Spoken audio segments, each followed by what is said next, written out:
Hey guys, it is finally time to work on my dining room. This room has been by far the most neglected because I don't have a use for a dining room. And I talked about this in the one other video that I did about my dining room, where I finally was starting to put in some thought of what I wanted to use the room for, because up until then it just kind of existed as a room in my house that I didn't use for anything. So I started to consider what this room would be useful to me as, which would be as a study, which could function as a place for all of my book storage, have a desk, that kind of vibe. Because previously I had all my books stored in my living room, but I realized that if I utilized the space in the dining room as book storage, then I could clear up space in my living room to be able to get a bigger sofa, which was something that I really wanted. But let me show you what we're working with. So currently I have a bunch of stuff moved out of the room because I was painting. Now I did keep the walls white, but I did a fresh coat on all the walls and the ceiling. I hadn't painted the ceiling back when I first moved in. So now everything is this nice, lovely, warmed toned white, which looks great with the wood tones. So very happy with this. Obviously doesn't really look any different on camera, but in person I did a bunch of patching on the walls and patching cracks in the ceiling. So it looks so much better in person because now everything's patched and freshly painted.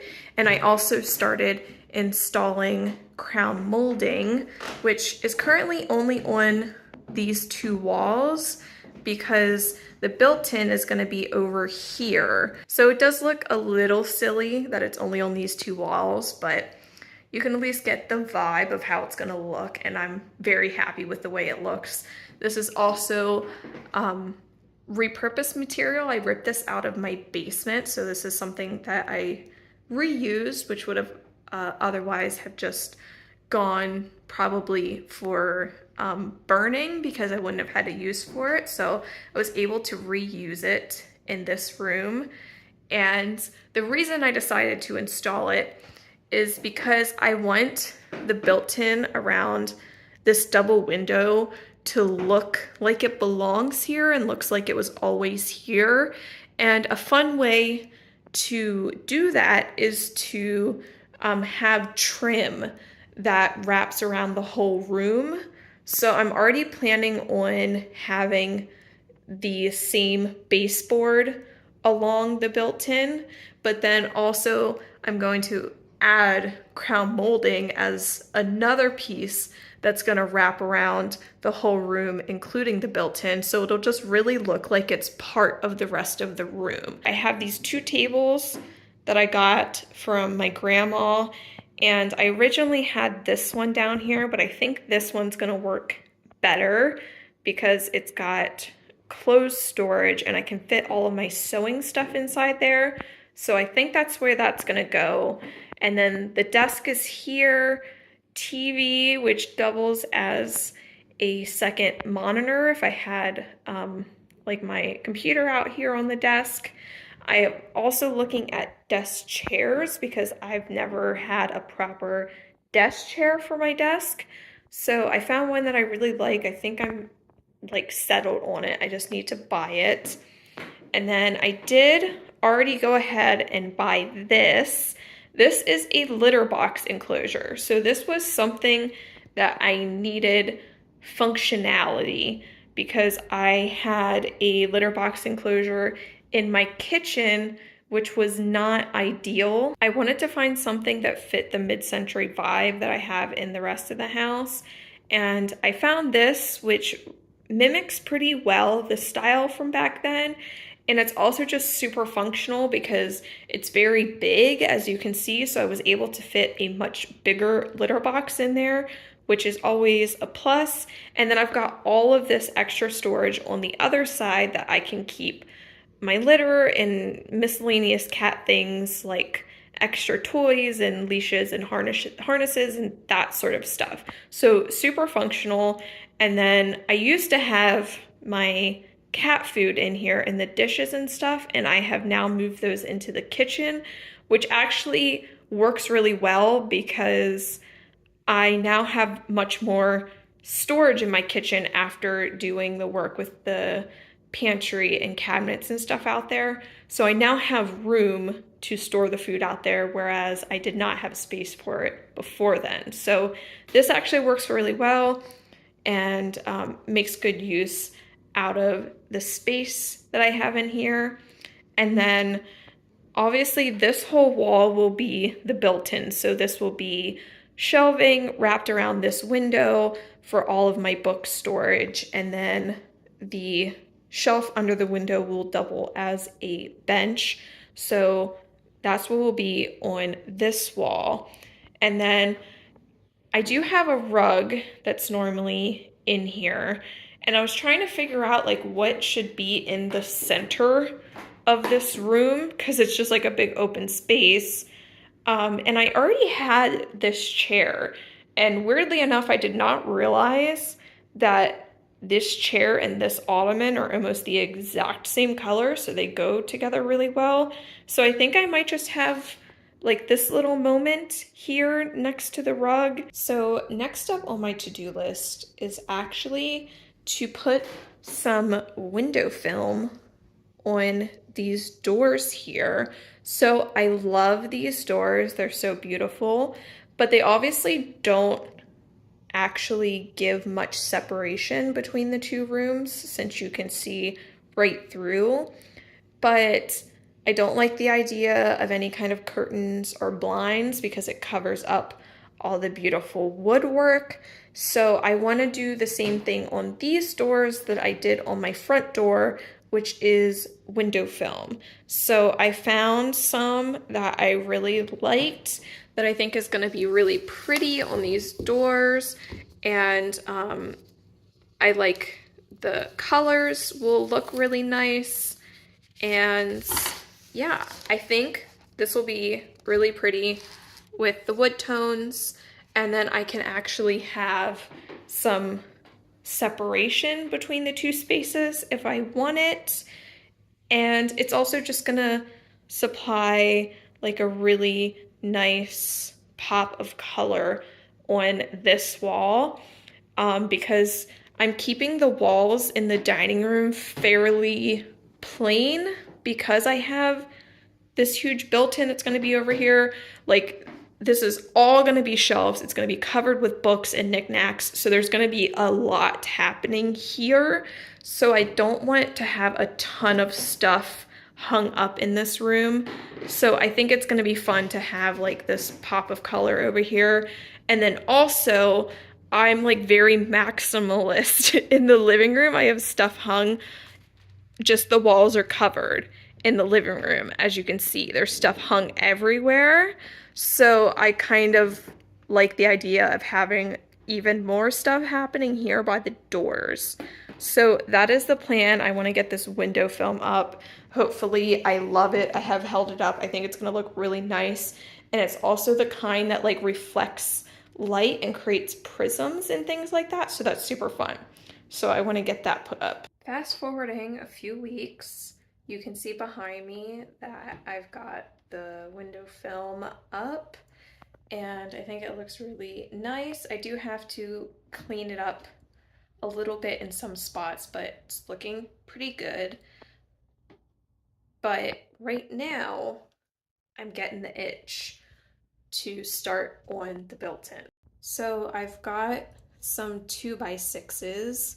These were boards I already had, and I'm hoping to use them to build the base of the shelf because I want the shelf to sit up off the floor. That way I can have the trim along the bottom. And right now, what I want to do is I want to try to remove this piece of the baseboard and see how that goes, because I do want to take the baseboard out. That way I can build it flush to the wall, and then I will obviously, once the base is built, then the baseboard will go on the front of it. So I actually somehow managed to get the baseboard off with hardly any damage. I had one spot where I damaged the wood a little bit, and this all looks really good. This obviously is my starting point, which is why that looks a bit rough compared to the rest, but that's really the only damage I ended up doing, was trying to get a starting point to get behind the baseboard to get it off. But everything else, very minimal damage, and this is all going to be covered up anyway, so I won't need to patch this or anything, because this will be completely covered by the built-in. But now these boards will be able to go flush against the wall, and I can screw it straight into the wall and reuse the baseboards. The next thing that I want to work on is this bump out. I debated whether or not I was gonna work around this or try and like redo it. But basically this is my waste pipe in this wall. So I don't want to try and remove this knowing that there's a pipe in here, but this is much bigger than the pipe. The pipe should be about like right here. So I'm not sure why they made it so big, but what I want to try to do, and will hopefully not have any issues, is that when they did this bump out, it actually sits on top of the window trim. So there's about an inch of this trim that's behind this wall, and I want the built-in to be flush with the window trim. So what I want to do is just use my multi-tool to cut along here and knock this corner out. That way I'll be able to make the built-in be actually flush with the window trim, and then it'll match on the other side, because obviously there's nothing covering up the trim over there. And it's just gonna look a lot nicer to be able to have that nice clean edge, and I won't have to try and work around this existing edge. And then on the other side, I'm actually going to extend the built-in past the bump out. So the built-in's gonna come to about here. I'll have to cut back this baseboard and that one down there. And then the only other thing demo related that I need to do is I want to remove the decorative trim that's on top of the window, because it does stick out. So in order to have the built-in flush, I want to take that little cap off, and then I'll notch that little trim that sticks out. I'll just make it all flush, and then the built-in will be right up against this trim. So it'll look nice and sleek and clean lines. So yes, I'll have to take that off, which that's easy. That actually just kind of sits on top of the trim. So that's easy to get off. I've removed them before.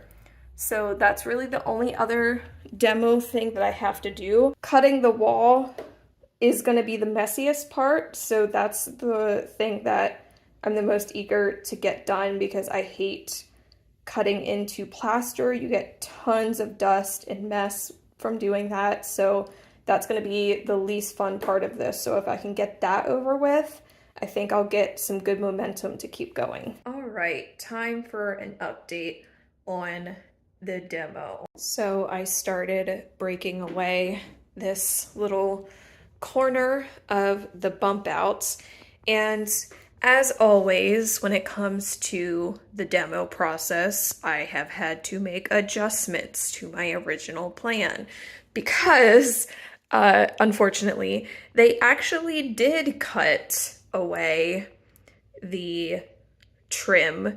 I thought before, because of the way it looked, you could see the windowsill here.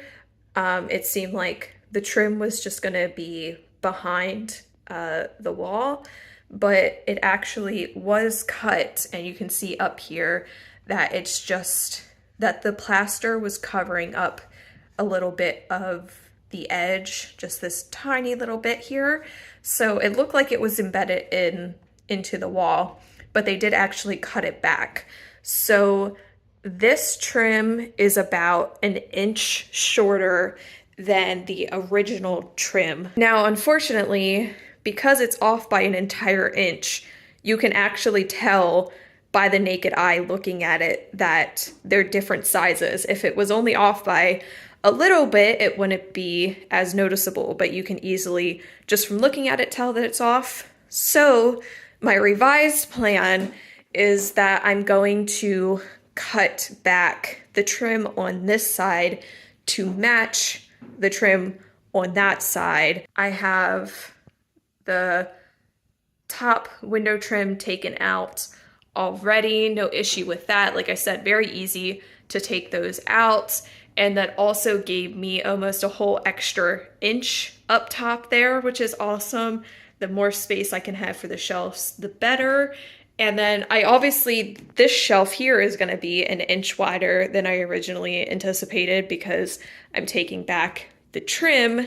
Now over here, this will also affect the size of these shelves as well, because I thought that the trim was going to come out to about here and then the shelf would start. So I'm actually also gaining an inch on this side. So yeah, some minor adjustments to the plan, and I'm still working on that. Obviously, I've got to try and cut this back to about here to be able to have the board sit in here. I have this piece of MDF for reference because this is going to be the same thickness as the plywood sheets that I'm going to be using for the built-in. So this is my reference piece just so I can hold it up and see, where I need to cut this back to so that this board is going to be able to slot in there next to the window trim. So I've got to figure out how I'm going to get that out. But the plus side, because I don't have the trim over here like I thought I would, I don't have to mess with the lathe system at all. I'm going to be able to cut right here, like before the nails, and cut that out. So the lathe system will still be completely intact. I don't have to screw with that at all.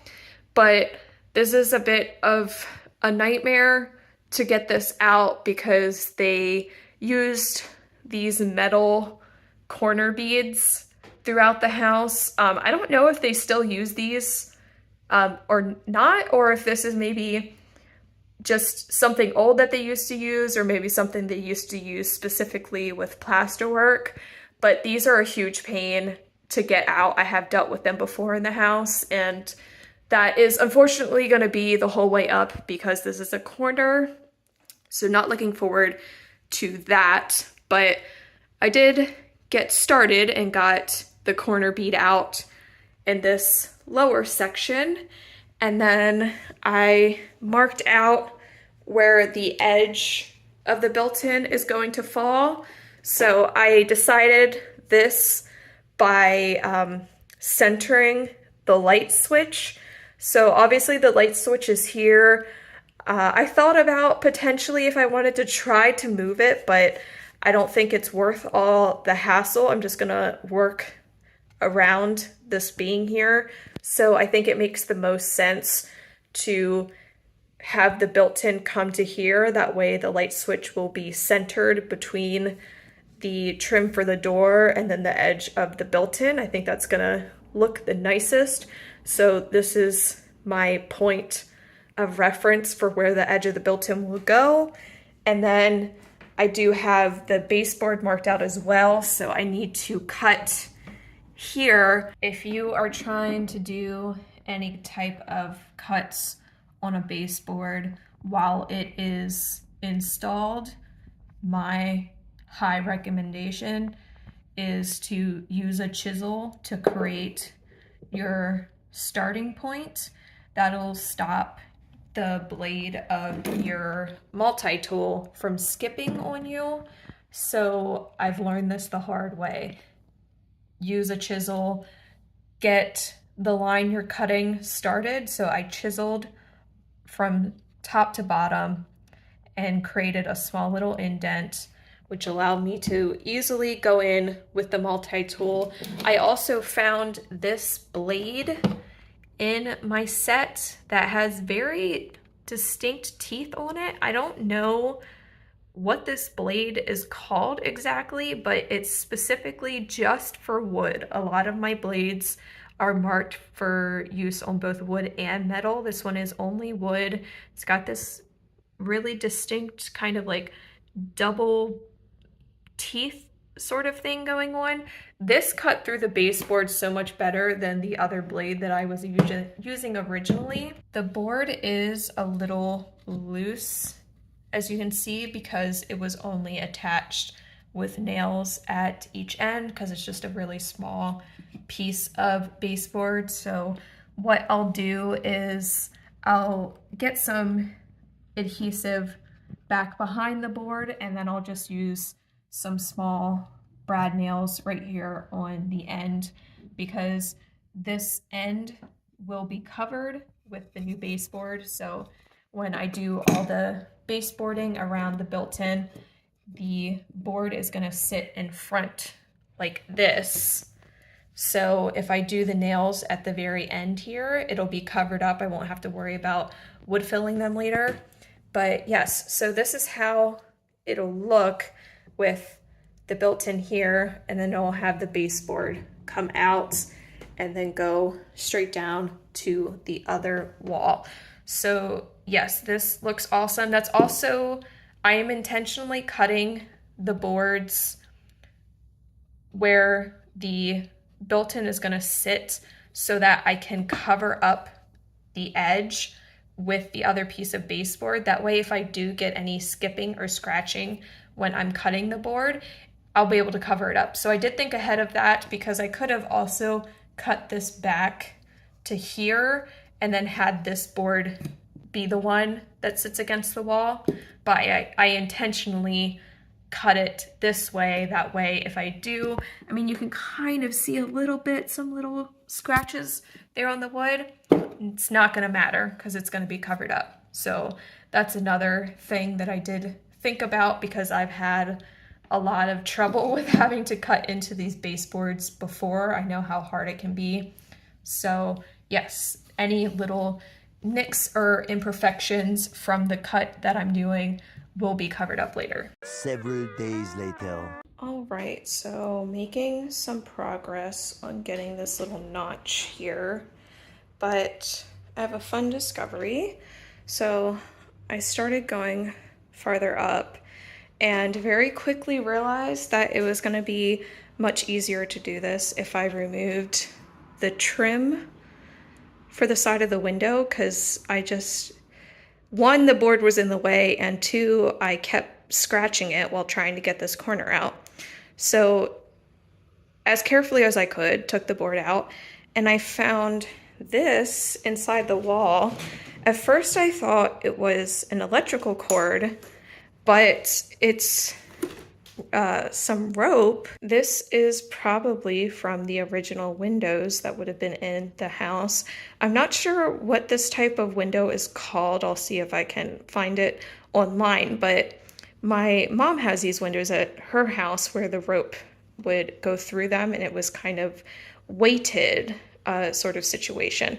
So yeah, this is kind of a fun, cool find. I'll see if I can get that out of there maybe, depending on how it's sitting in there. But yeah, I just thought that was cool, and just, can see the little spot inside the wall. But now that I took that piece of trim out, I can get to this corner so much easier. I wish I would have done that way sooner. Luckily, I didn't waste too much time before I decided to just take that out. But now I can actually easily get back to here because I was having a hard time with that corner bead. So now I can get back to the source and it should easily come out now. Several days later. So this should be the last day of demo. I only have a little bit left of the corner to remove, and then cutting the trim on that side. And then that is all of the demo that I have.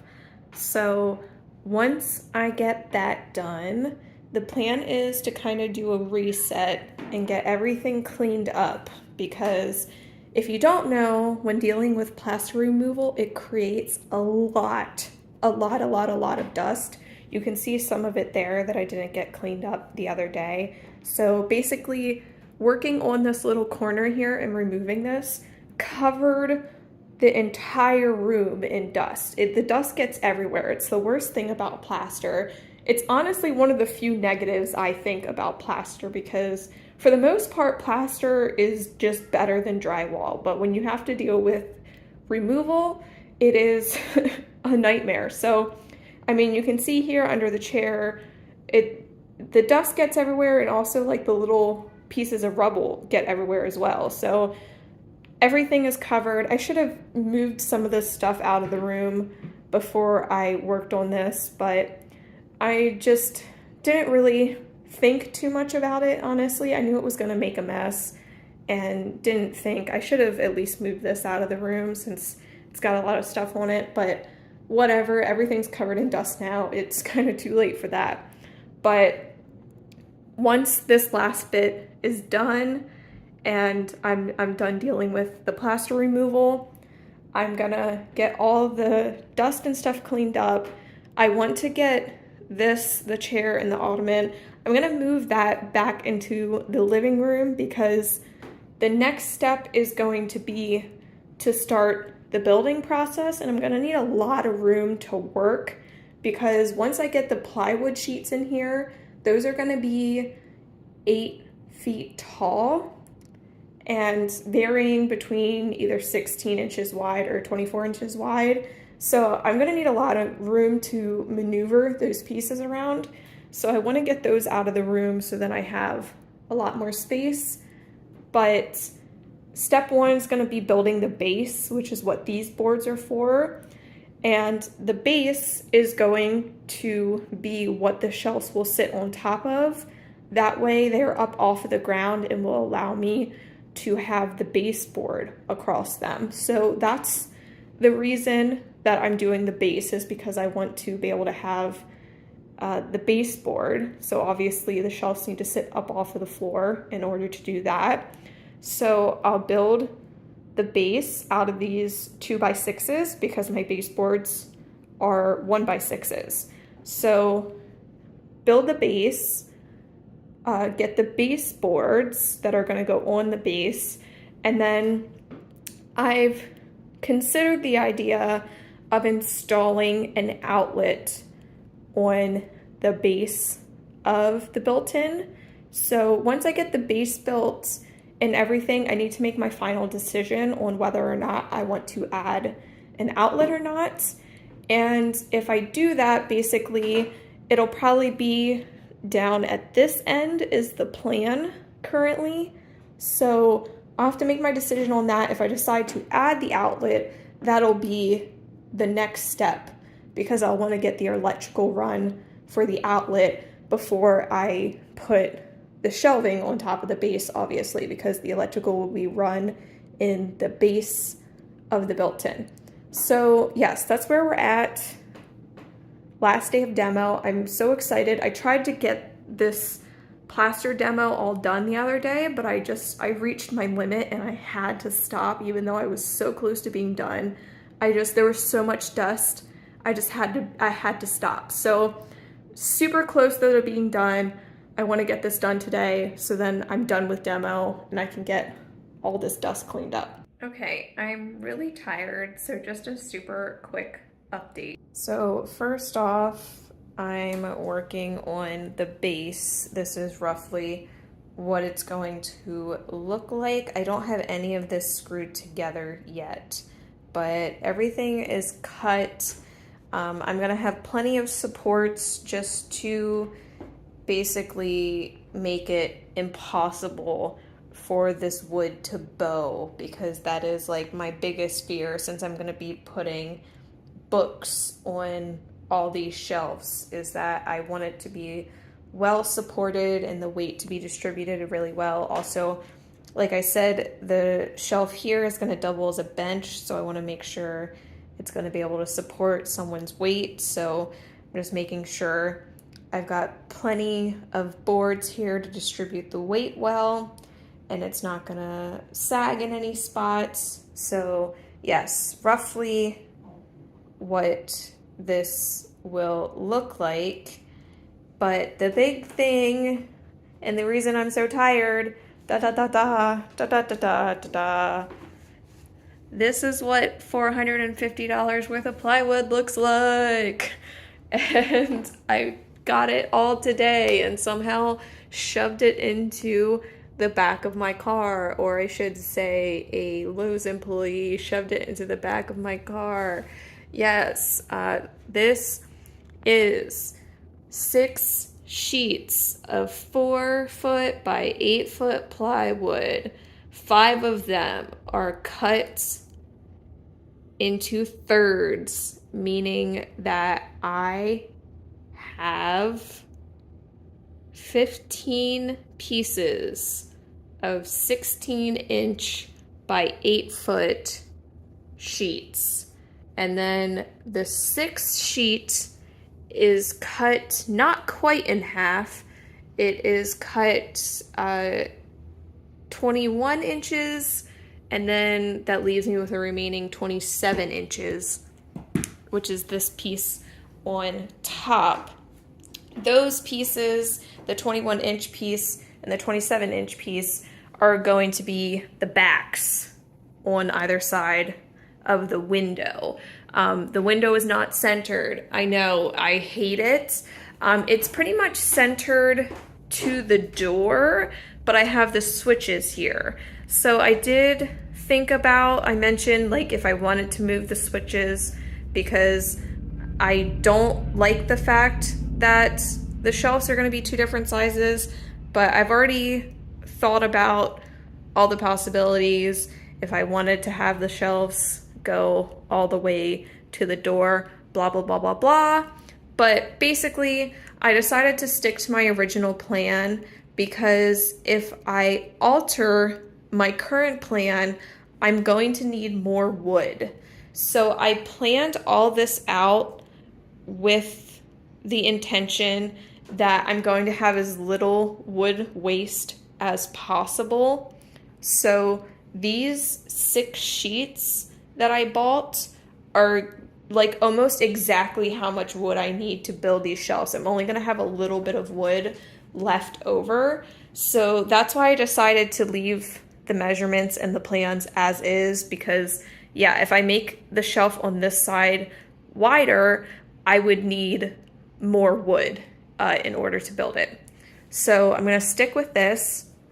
This is all the wood I'm going to need. And yeah, this was honestly one of the big hurdles to getting the building started, was getting all the material I needed. So it's all here now. It's in the dining room, stacked up in a huge pile on the floor. This was the best place I could think to put it. And then when I have to paint it and cut it and blah, blah, blah, work on it, I can take it out my door right here, and I have a front porch where I can work on the boards. So that's why it made the most sense to just put all the wood in the dining room, because then I'll just work on it out on my porch. So I did spend more money to get nicer plywood that is like a high sanded grade, and I think it's also pre-primed, but I have to double check. But when I was looking at it in the store, I thought it said on the tag that it was primed, but maybe not. Oh yeah, primed back, ready to use for paint applications. So yeah, I guess it's already primed. I'm gonna have to look into that a little bit more. I was anticipating having to sand and prime all of these myself, but this is already at like a pretty good grit, so I might just save myself the hassle and not even try to sand these because they already feel really nice, which is awesome because I did not want to have to do that. Sanding and priming all of these would have been a lot of work. So if I don't have to do that, my next step instead will just be painting them the same color as the walls in here, which is the it's antique white, which is like a yellow toned white. So I'm going to paint all the wood the same color as the walls, and I am planning on doing the painting first before I start building. I don't know if that's a dumb idea, but when I did the built-in in my bathroom, I felt like painting it after it was built was actually a worse experience, because then you have like all the little nooks and crannies that you have to get into, and it seems like it would be easier to just, while I have the sheets, I can roll the paint on really easily and then build the shelves, and then I'll just mark out the boards where I only have to paint one side. But for the most part, all of the sides are going to be visible, except for, I think it's like 4 boards where only one side is visible, but then everything else is going to need to be painted anyway. So that's the plan for right now. In my mind, it makes sense to paint them first. So that's what I'm planning on doing. I'm going to have to do like sessions where I paint a few pieces at a time, because I'm not going to have enough space to be able to lay out all of these pieces all at once and paint them. I think I'm going to have to do like 4 pieces at a time.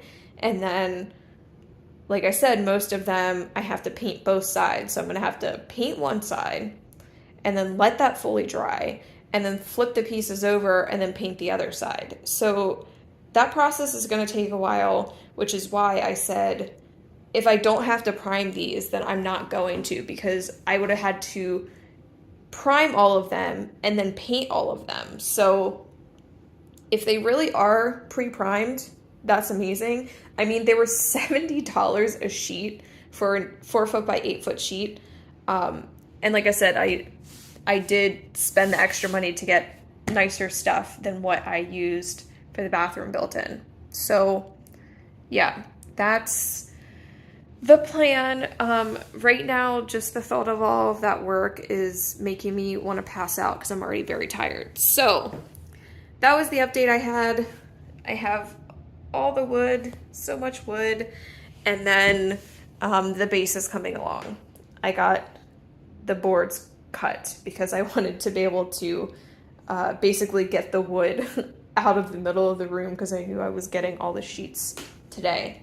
So yeah, I think that's pretty much it for right now, is that I got the materials that I needed. All right, that's going to be it for part 1. In part 2, I'm actually going to get started on the building of all of the shelves, and it's going to be crazy, so check it out.